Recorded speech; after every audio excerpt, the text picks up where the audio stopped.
तो last episode में हमने देखा था कि लियांगजी उस बीस्ट के मुंह में चला गया था, जिसे देखकर लियांगजी के सभी दोस्त काफी परेशान हो जाते हैं और तभी किंग जाओ भी खुद को लियांगजी की पकड़ से आजाद कर ला लेता है। अब आगे एपिसोड की स्टार्टिंग में किंग जाओ हंसते हुए लियांगजी के दोस्तों से कहता है कि लियांगजी का तो खेल खत्म हो गया, अब तुम्हें बचाने वाला यहाँ कोई नहीं है। उसकी ये बात सुनकर फेरी फोक्स कहती है कि लियांगजी का अधूरा काम मैं पूरा करूंगी और तभी हम उस बीस्ट को देखते हैं जो कि सभी एल्डर्स पर अटैक कर देता है। एक एल्डर सभी से कहता है कि अगर हम इस बीस्ट को खत्म कर सके तो शायद हम यंग मास्टर लियांगजी को बचा सकते हैं। उसकी ये बात सुनकर सभी एल्डर्स अपनी पावर का इस्तेमाल करके उस बीस्ट को एक फॉर्मेशन में पकड़ लेते हैं और तभी हमारा सीन शिफ्ट होता है और हम लियांगजी को देखते हैं। लियांगजी अभी भी उस बीस्ट के पेट में जिंदा होता है और तभी उसे अपने सामने रेड फर्नेस दिखाई देता है। लियांगजी उस फर्नेस को डीएक्टिवेट करने की कोशिश करता है लेकिन वो फर्नेस लियांगजी को दूर ढकेल देता है। तो ये देखकर लियांगजी अपनी पर्पल डिमन आई का इस्तेमाल करता है और वो देखता है कि वो बीस्ट लियांगजी की तरफ से लड़ने वाले सभी एल्डर्स को चोट पहुंचा रहा है। ये देखकर लियांगजी एम्परर जीवी के डिवाइन ऑरा के साथ उस फर्नेस को डीएक्टिवेट करने की कोशिश करता है। लियांगजी अपनी बॉडी की सारी एनर्जी का इस्तेमाल करता है। तभी दूसरी तरफ वो एल्डर सभी से कहता है कि हम इस तरह हार नहीं मान सकते, यंग मास्टर लियांगजी को हमारी जरूरत है।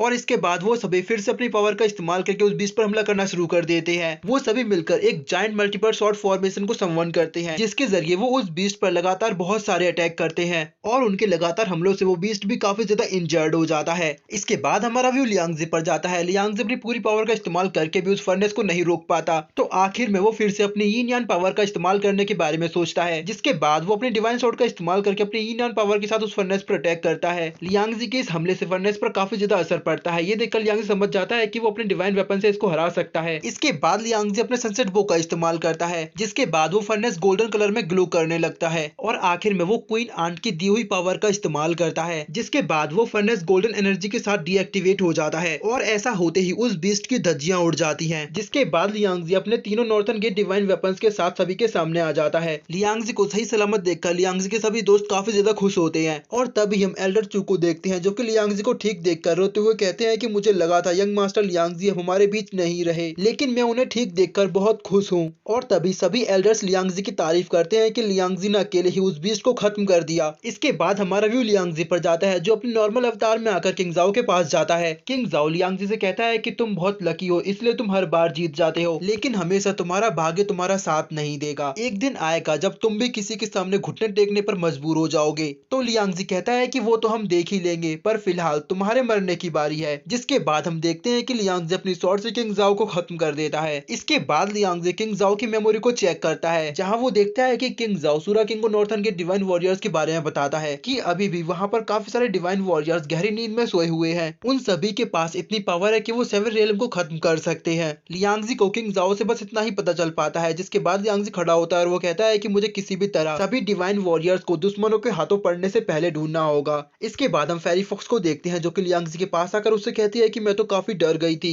तो लियांगजी उससे कहता है कि तुम्हें तो पता ही है मुझे ये छोटे मोटे हमले कुछ भी नहीं कर सकते, लेकिन मुझे तुम्हें परेशान करने में बहुत मजा आता है। ये सुनकर सभी गर्ल्स लियांगजी को मारना शुरू कर देती हैं। तो लियांगजी कहता है कि वो डिमंस तो मेरा कुछ नहीं बिगाड़ सकते, पर तुम लोग मिलकर जरूर मुझे एक दिन मार डालोगे। इसके बाद हमारा व्यू शिफ्ट होता है और हम देखते हैं कि एक अल्टरनेटिव स्पेस में किंग युआन अपने साथ मास्टर अयोकी, ईस्ट सी क्वीन, वेस्ट सी किंग के साथ मिलकर डीमंस को ह्यूमन वर्ल्ड में एंटर करने से रोकने के लिए आते हैं। और तभी हम उन डीमंस के लीडर को देखते हैं। वो किंग युआन को ठीक देखकर उनसे सवाल करता है कि तुम अभी तक जिंदा कैसे हो। तो किंग युआन हंसते हुए उसको बताते हैं कि मैं कभी मरा ही नहीं था, मैंने जानबूझकर तुमसे हारने का नाटक किया था ताकि तुम्हें लगे कि अब तुम्हें रोकने वाला कोई नहीं है और तुम बेवकूफ इतनी आसानी से मेरे नाटक में फंस गए। किंग युआन की ये बात सुनकर डीमन किंग को गुस्सा आ जाता है, लेकिन तभी डीमन एल्डर उसको शांत करता है और वो कहता है कि ये जानबूझकर तुम्हें गुस्सा दिलाने की कोशिश कर रहा है। इसके बाद हम देखते हैं कि यिन यून नाम की एक लेडी डीमन आगे आकर कहती है कि हमारे कुछ लोग पहले ही ह्यूमन वर्ल्ड में मौजूद हैं, जिन्होंने अब तक एम्परर जीवी के स्किल स्पेयर को हासिल कर लिया होगा और वहां मौजूद लोगों में से अब तक कोई भी जिंदा नहीं होगा, इसलिए हमें अंदर जाने दो,